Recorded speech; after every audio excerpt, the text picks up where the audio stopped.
Minute man 3ని పరీక్షించినటువంటి America తన అత్యంత శక్తివంతమైన ఖండాంతర అణు క్షిపణి మినిట్ మ్యాన్ 3ను పరీక్షించింది.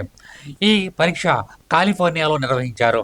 ఈ క్షిపణి గంటకు 15,000 మైళ్ళ వేగంతో సుమారు 4,200 కిలోమీటర్ల దూరం ప్రయాణించి మార్షల్ దీవుల్లోని America space and missile defence కమాండ్కు చెందిన బాలిస్టిక్ డిఫెన్స్ టెస్ట్ స్థలానికి చేరుకోవడం జరిగింది. ఈ పరీక్షకు ప్రపంచవ్యాప్తంగా జరుగుతున్న ఘటనలతో ఎటువంటి సంబంధం లేదని అమెరికా స్పష్టం చేసింది. మినిట్ మ్యాన్ 3 క్షిపణిలో అత్యంత శక్తివంతమైన మార్క్ 21 రీఎంట్రీ వెహికల్ ఉంటుంది.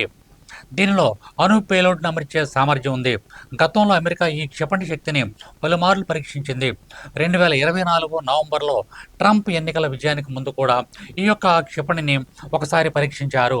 మినిట్ మ్యాన్ 1970కి సంబంధించిన క్షిపణి అయినప్పటికీ ఇది అత్యంత శక్తివంతమైన క్షిపణి.